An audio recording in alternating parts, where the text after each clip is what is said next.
Hello friend, welcome back to our YouTube channel Utkarsh revision academy. तो दोस्तों आज हम करने जा रहे हैं नवीन सर के नाइक बैच के क्लास 15 का हैंड रिटन नोट्स से क्विक रिवीजन। इससे पहले हमने क्लास 1 से लेकर 14 तक का रिवीजन करा दिया है, तो जिन्होंने उसे नहीं देखा है वे हमारे चैनल पर जाकर देख सकते हैं। तो आइए आज की क्लास को शुरू करते हैं। तो आज का हमारा टॉपिक है प्रियम्बल यानी प्रस्तावना के बारे में। प्रस्तावना के बारे में जो है अलग अलग लोगों ने अलग अलग मत दिया है, जिसमें पहला है प्रस्तावना को संविधान की कुंजी जो है किसके द्वारा कहा गया है। तो प्रस्तावना को संविधान की कुंजी जो है गजेंद्र गढ़कर के द्वारा कहा गया है। वहीं प्रस्तावना संविधान की जन्मपत्री या फिर कुंडली है, यह किसने कहा है। तो प्रस्तावना संविधान की जन्मपत्री है, यह जो है के.एम. मुंशी के द्वारा कहा गया है। नेक्स्ट है प्रस्तावना संविधान का परिचय पत्र है, यह किसने कहा है। तो प्रस्तावना जो है संविधान का परिचय पत्र है, यह जो है नाना पालकीवाला के द्वारा कहा गया है। इनकी एक पुस्तक है जिसका नाम जो है वी द पीपुल है। नेक्स्ट हम बात करते हैं प्रस्तावना को संविधान की आत्मा किसने कहा है। तो प्रस्तावना को संविधान की आत्मा जो है ठाकुर दास भार्गव के द्वारा कहा गया है। नेक्स्ट हम बात करते हैं प्रस्तावना को की नोट किसके द्वारा कहा गया। तो प्रस्तावना को की नोट जो है अर्नेस्ट बाकर के द्वारा कहा गया है। इनकी एक पुस्तक का नाम है the principle of social and political theories. Next हम बात करते हैं प्रस्तावना जो है हमें 4 बातें बताती है, जिसमें पहला है शक्ति का स्रोत, यानी संविधान का जो है शक्ति का स्रोत जो है किसके पास है। तो संविधान के शक्ति का स्रोत जो है भारत के लोगों के पास है, यानी भारत में जो है लोक प्रभु सत्ता है। इसी की आलोचना करते हुए जो है संविधान सभा के बारे में विस्काउंट ने कहा है कि यह सिर्फ हिंदुओं की सभा है। और नेक्स्ट ऑस्टिन ने कहा था कि यह जो है भारत का एक सूक्ष्म दल है। नेक्स्ट हम बात करते हैं दूसरे बात की। तो दूसरा जो है प्रस्तावना बताता है शासन के स्वरूप के बारे में, जिसमें भारत जो है संपूर्ण प्रभुत्व संपन्न, समाजवादी, पद निरपेक्ष और लोकतंत्रात्मक गणराज्य के बारे में बताया जाता है। संपूर्ण प्रभुत्व संपन्न की बात करें तो भारत जो है किसी भी बाहरी नियंत्रण से मुक्त है, यानी यह अपना निर्णय लेने के लिए जो है स्वतंत्र है पूरी तरह से, या तो आंतरिक हो या तो बाहरी हो। नेक्स्ट हम बात करते हैं समाजवाद की। तो समाजवाद भी जो होता है 2 तरह का होता है। पहला है लोकतांत्रिक समाजवाद और दूसरा है साम्यवादी समाजवाद। लोकतांत्रिक समाजवाद जो होता है अहिंसा पर बल देता है, वहीं साम्यवादी जो समाजवाद होता है वह हिंसा पर बल देता है। लोकतांत्रिक समाजवाद की एग्जाम्पल की बात करें तो इसमें जो होता है आवश्यक श्रम जितना घंटा का होता है, यानी 10 घंटा का होता है, तो उसके कार्य अनुसार जो है वेतन यानी 10 घंटे के लिए ही दिया जाता है। लेकिन जो हिंसा यानी कि साम्यवादी जो समाजवाद होता है, इसमें जो है काम तो 10 घंटे का लिया जाता है, लेकिन उसको जो वेतन दिया जाता है 6 घंटे तक का ही दिया जाता है। नेक्स्ट हम बात करते हैं साम्यवादी की जो परिकल्पना है वह किसके द्वारा किया गया था। तो साम्यवाद की जो परिकल्पना है सबसे पहले जो है कार्ल मार्क्स के द्वारा कहा गया था। इसने कहा था कि स्टेट में जो होता है 2 ग्रुप होता है, जिसमें पहला होता है शोषक ग्रुप, जिसमें उद्यमी और पूंजीपति लोग आते हैं। वहीं शोषित ग्रुप जो होता है उसमें जो है कृषक मजदूर आते हैं। इन्होंने कहा कि यदि साम्यवादी समाजवाद की स्थापना करना है तो शोषितों को जो है अपने हित की रक्षा करने के लिए जो है हिंसा करना पड़ेगा। इसमें जो होता है शोषितों की संख्या अधिक होता है और हिंसा में जो होते हैं शोषक लोग दब जाते हैं, और इस प्रकार जो है शोषितों को अपना अधिकार प्राप्त हो सकता है। बात करें भारत में जो है किस प्रकार का समाजवाद है, तो भारत में जो है लोकतांत्रिक समाजवाद है। सुप्रीम कोर्ट ने डी.एस. नकाड़ा केस 1983 में जो है समाजवाद के लक्षण के बारे में बताया था। इसमें कहा गया था कि लोगों के जन्म से लेकर कब्र तक की सुरक्षा जो है समाजवाद में की जाती है, और आय की असमानता को कम करने पर बल दिया जाता है तथा मजदूरों और वंचितों के कल्याण पर जोर दिया जाता है। नेक्स्ट हम बात करते हैं पंथ निरपेक्ष की। तो पंथ निरपेक्ष में जो होता है राज्य का कोई राजकीय धर्म नहीं होता है। यहाँ जो राज्य है, राज्य का जो संबंध है वह नेशन यानी राष्ट्र से है, और इसमें जो है सभी लोगों के लिए समान अधिकार दिया जाता है, चाहे वे किसी भी धर्म के लोग क्यों न हो। नेक्स्ट हम बात करते हैं लोकतांत्रिक गणराज्य की। तो राष्ट्र का प्रमुख जो होता है इसमें निर्वाचित होता है और एक तरह का नियत समय के लिए निर्वाचित किया जाता है। नेक्स्ट लोकतंत्र की एक लोकप्रिय परिभाषा जो है लिंकन के द्वारा दिया गया था 1863 में, जो कि अमेरिका के राष्ट्रपति थे। इन्होंने कहा था कि लोकतंत्र जो है जनता का जनता के द्वारा और जनता के लिए शासन होता है। बात करें लोकतंत्र की तो लोकतंत्र 2 प्रकार का होता है, प्रत्यक्ष लोकतंत्र और अप्रत्यक्ष लोकतंत्र। प्रत्यक्ष लोकतंत्र वैसा लोकतंत्र होता है जिसमें जो है जनता का सीधे नियंत्रण होता है, इसमें चुनाव, संसद या फिर न्यायालय की कोई आवश्यकता नहीं होती है। जबकि अप्रत्यक्ष लोकतंत्र जो होता है इसमें जो होता है जनता के द्वारा चुने गए प्रतिनिधि जो है देश का शासन चलाते हैं। नेक्स्ट हम बात करते हैं अप्रत्यक्ष लोकतंत्र भी होता है 2 तरह का। अप्रत्यक्ष लोकतंत्र 2 तरह का कौन कौन है, तो संसदीय लोकतंत्र और अध्यक्षात्मक लोकतंत्र होता है।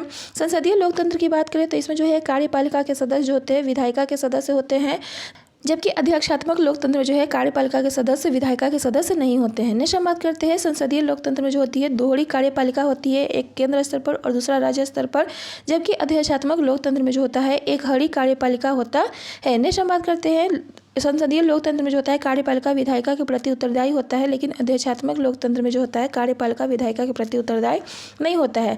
अगर बात करें कि भारत में जो है किस प्रकार का लोकतंत्र है, तो भारत में जो है संसदीय लोकतंत्र है। वहीं अध्यक्षात्मक लोकतंत्र कहाँ पाया जाता है, तो अध्यक्षात्मक लोकतंत्र जो है यूएसए यानी कि संयुक्त राज्य अमेरिका में स्थित है। नेक्स्ट हम बात करते हैं भारत और ब्रिटेन के बारे में। तो भारत में जो है लोकतंत्र है और गणराज्य भी है, क्योंकि यहाँ के जो प्रमुख होते हैं वे निर्वाचित होते हैं और नियत समय के लिए निर्वाचित होते हैं। जबकि ब्रिटेन की बात करें तो ब्रिटेन में लोकतंत्र तो है, यानी यहाँ पीएम तो होता है, लेकिन इसमें जो है गणराज्य नहीं होता है, क्योंकि यहाँ पर जो सम्राट चुने जाते हैं वे वंशानुगत होते हैं। और वर्तमान में जो है चार्ल्स थर्ड जो है 2022 से जो है सम्राट है। नेक्स्ट हम बात करते हैं प्रस्तावना के तीसरे बात की। तो प्रस्तावना का तीसरा बात है संविधान का स्वरूप, यानी प्रस्तावना जो है संविधान के स्वरूप के बारे में बताता है। इसमें जो है 3 तरह के न्याय का वर्णन किया गया है। पहला सामाजिक न्याय, दूसरा आर्थिक न्याय और तीसरा राजनीतिक न्याय। बात करें सामाजिक न्याय की, तो इसमें जो है धर्म, जाति, लिंग, रंग और जन्म स्थान के आधार पर जो है कोई भेदभाव नहीं किया जाता है। आर्थिक न्याय की बात करें तो इसमें जो है आर्थिक आधार पर भेदभाव नहीं किया जाता है, जबकि राजनीतिक न्याय में जो है सभी वर्ग के समान राजनीतिक अधिकार दिया जाता है। बात करें न्याय का आदर्श जो है कहाँ से लिया गया है, तो न्याय का जो आदर्श है वो रूसी क्रांति से लिया गया है। रूसी क्रांति कब हुआ था, तो 1917 में हुआ था। नेक्स्ट हम बात करते हैं स्वतंत्रता के बारे में। तो संविधान की प्रस्तावना में जो है 5 प्रकार की स्वतंत्रता का वर्णन किया गया है। पहला है विचार, दूसरा अभिव्यक्ति, तीसरा है विश्वास, चौथा है धर्म और पांचवा है उपासना। बात करें विचार की, तो विचार यानी चिंतन या मनन जो होता है आंतरिक होता है, यानी लोग जो है किसी भी तरह का विचार करने के लिए स्वतंत्र है, उसके विचार करने पर जो है कोई रोक नहीं लगा सकता है। नेक्स्ट हम बात करते हैं अभिव्यक्ति की स्वतंत्रता की। तो इसमें जो है विचार को प्रकट करना ही क्या कहलाता है, अभिव्यक्ति कहलाता है। इसे जो है 3 प्रकार से प्रकट किया जा सकता है। पहला बोलकर, दूसरा लिखकर और तीसरा संकेत के द्वारा।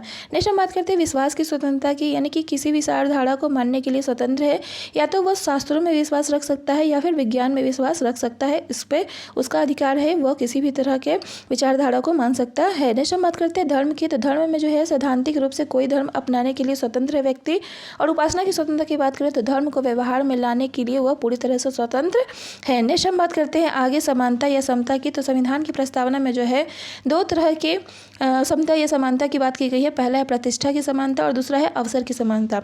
बात करें प्रतिष्ठा की समानता, तो इसका वर्णन जो है आर्टिकल 15 में किया गया है, क्योंकि इसमें जो है कोई भी तरह का भेदभाव जैसे लिंग, जाति, धर्म या फिर समुदाय के आधार पर किसी भी तरह का भेदभाव नहीं किया जाएगा। नेक्स्ट हम बात करते हैं अवसर की समानता, यानी आर्टिकल जो है 16 से संबंधित है। इसमें जो है लोक नियोजन यानी सरकारी नौकरी के संबंध में जो है स्वतंत्रता दिया गया है। बात करें समानता की, तो समान परिस्थिति होने पर जो है सभी के साथ जो है समान व्यवहार होना चाहिए। नेक्स्ट हम बात करते हैं बंधुत्व यानी फ्रेटर्निटी की। तो इसमें जो है व्यक्ति की गरिमा और देश की एकता और अखंडता की बात की गई है। नेक्स्ट हम आगे बढ़ते हैं। नेक्स्ट हम बात करते हैं प्रस्तावना के चौथे पॉइंट की। तो चौथे पॉइंट में जो है अधिनियम की तिथि का वर्णन किया गया है, यानी इसमें जो है संविधान को अपनाने की तिथि का वर्णन किया गया है। यानी संविधान को कब अपनाया गया था, तो 26 नवंबर 1949 को अपनाया गया था। अगर इसे लागू होने की बात की तो 26 जनवरी 1950 को लागू किया गया था। नेक्स्ट हम बात करते हैं प्रस्तावना में संशोधन की। तो भाग 20 का जो संबंध है संविधान के संशोधन से, और आर्टिकल 368 में जो है संविधान संशोधन का वर्णन किया गया है। यदि प्रस्तावना को संविधान का अंग माना जाता है तो उसमें संशोधन किया जा सकता है, और अगर प्रस्तावना को संविधान का अंग नहीं माना जाता है तो उसमें संशोधन नहीं किया जा सकता है। इसी से संबंधित एक केस है जिसका नाम है बेरोबारी केस 1960। इसका जो संबंध है आर्टिकल 143 से है। आर्टिकल 143 कहता है कि सुप्रीम कोर्ट से परामर्श लेने का अधिकार जो है राष्ट्रपति के पास है। उस समय जो है डॉक्टर राजेंद्र प्रसाद जो थे प्रेसिडेंट थे, और इन्होंने जो है सुप्रीम कोर्ट की गजेंद्र गरगर से परामर्श मांगी थी। और गजेंद्र गरगर का कहना था कि प्रस्तावना जो है संविधान के निर्माताओं के मस्तिष्क की कुंजी है। इसमें जो है की जो कहा गया है प्रस्तावना को कहा गया, और लॉक जो है संविधान को कहा गया है। चूंकि की और लॉक जो है अलग अलग चीज होते हैं, इसी प्रकार जो है प्रस्तावना और संविधान भी अलग अलग चीज है, यानी कि प्रस्तावना में संशोधन नहीं किया जा सकता है। लेकिन इसके बाद जो है 13 साल बाद जो है केशवानंद भारती वाद आया 1973 में। इसमें जो है प्रस्तावना को संविधान का अंग कहा गया, और इसमें कहा गया कि संविधान में संशोधन हो सकता है लेकिन मूल ढांचा को नहीं बदलना चाहिए। नेक्स्ट हम आगे बढ़ते हैं। नेक्स्ट हम बात करें प्रस्तावना में जो है संशोधन कब किया गया था। तो प्रस्तावना में संशोधन जो है 42वें संविधान संशोधन 1976 के द्वारा किया गया था। इसमें जो है 3 शब्द जोड़े गए थे, समाजवादी, पंथ निरपेक्ष और अखंडता। प्रस्तावना जो है प्रवर्तनीय नहीं है, यानी इसे जो है न्यायालय द्वारा लागू नहीं कराया जा सकता है। नेक्स्ट हम आगे बढ़ते हैं। यहाँ कुछ क्वेश्चन दिए गए हैं। तो पहला क्वेश्चन है भारतीय संविधान की प्रस्तावना को किसने भारतीय संविधान की राजनीतिक कुंडली कहा था।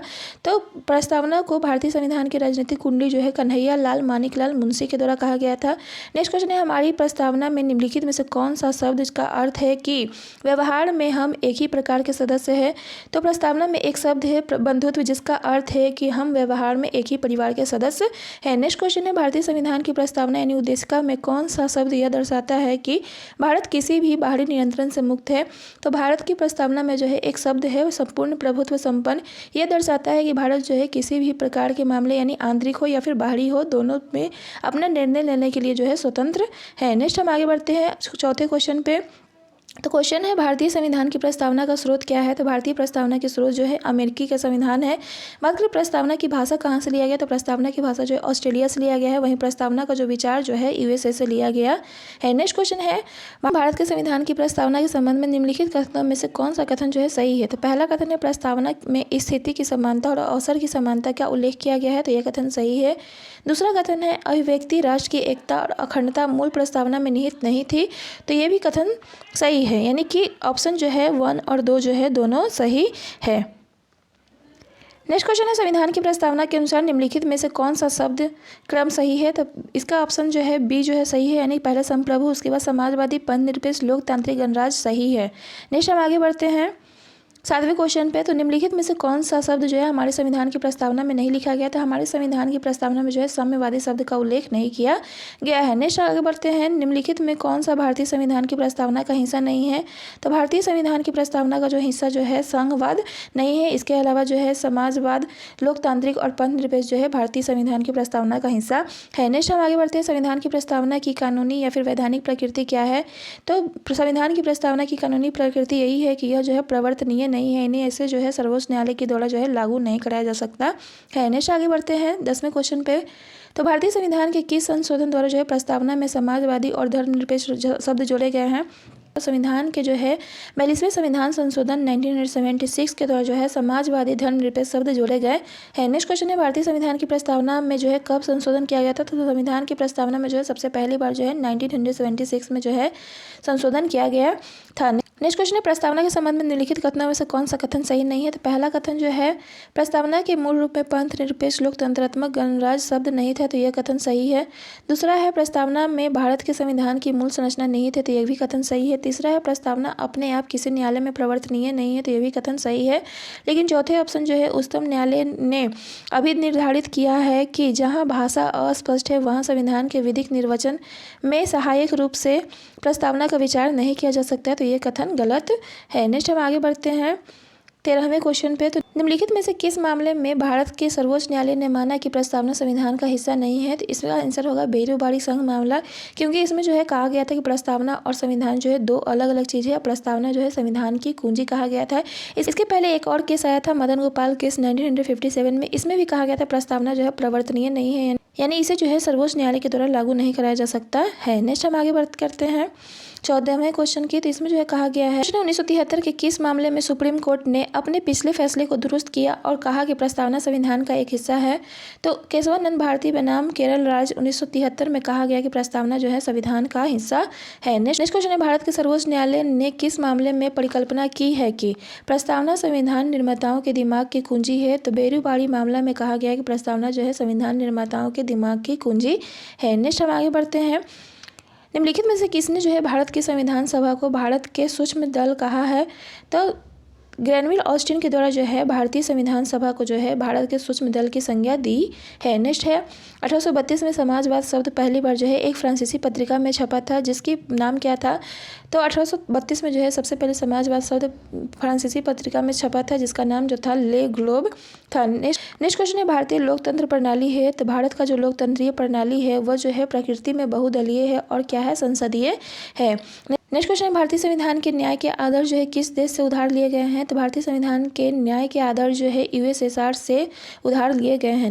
नेक्स्ट क्वेश्चन है निम्नलिखित में से किसे पंडित ठाकुर दास भार्गव के अनुसार संविधान की आत्मा माना गया है। तो भारत के प्रस्तावना को जो है संविधान की आत्मा माना गया है ठाकुर दास भार्गव के द्वारा। नेक्स्ट क्वेश्चन है प्रसिद्ध पुस्तक वी द पीपल जो है किसके द्वारा लिखा गया है। तो पुस्तक वी द पीपल जो है किसके द्वारा लिखा गया है। तो नाना पालकीवाला के द्वारा लिखा गया है। तो आज के लिए बस इतना ही, मिलते हैं नेक्स्ट लेक्चर के रिवीजन में, तब तक के लिए बाय बाय।